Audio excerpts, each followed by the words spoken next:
পদ্মার বালুচরে এখন শুধুই পেঁয়াজের সমারোহ। মাঠের উপর বিছিয়ে রাখা হয়েছে লালচে রঙের দেশি পেঁয়াজ। আবহাওয়া অনুকূলে থাকায় এবার বাম্পার ফলন হলেও মাঠ ভরা এই ফসলের সৌন্দর্য আজ কৃষকের মনে জোগাতে পারছে না আনন্দ। যে ফসল ঘরে তুলে হাসি মুখে বাড়ি ফেরার কথা ছিল কৃষকদের, সেই ফসলই এখন চোখের জলের কারণ।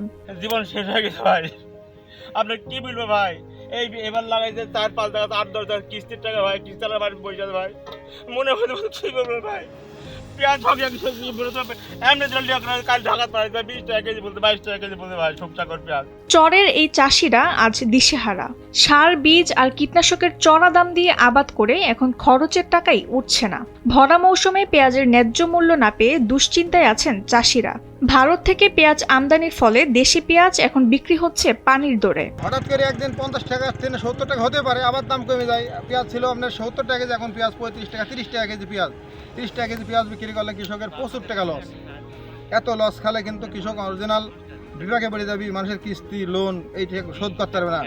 রাজশাহীর বাঘা উপজেলার পদ্মার চরে এবার 1926 হেক্টর জমিতে পেঁয়াজের আবাদ হয়েছে। চাষিরা জানান, সরকারিভাবে সার পাওয়া গেলেও তা ফসলের পরিমাণ অনুযায়ী যথেষ্ট না। তখন বাধ্য হয়েই উচ্চ বাজার মূল্যে কিনতে হয় বিভিন্ন সার। ডিলারের কাছে সার কোনো আমরা পাই নাই, সাব দোকান থেকে সার নিয়েছি, বছরে 300-400 টাকা বেশিতে সার কিনতে হয়েছে। বেশি দাম ছাড়া সার কোনো জায়গায় পাওয়া যায় না। ডিলার কাছে গেলে কয় সারের বরাদ্দ নাই, সার দেওয়া যাবে না, সার আসছে আমরা পাচ্ছি না। কিন্তু অথচ সার অন্য সাব দোকান থেকে কিনতে গেলে বস্তায় 300-400 টাকা বেশি দিলে সার ঠিকই পাওয়া যায়। আমদানি বন্ধ না করলে আগামী বছর থেকে পেঁয়াজ চাষ ছেড়ে দেবেন, এমন কথাই বলছেন চাষিরা। সরকার যেন এলসি বন্ধ করে দেয়, এলসি বন্ধ না করলে আমরা কৃষক আর আবাদ করবে না। কৃষক আবাদ করবে কেমন করে? কৃষক আবাদ করতে গেলে অনেক টাকা লস হয়ে যাচ্ছে।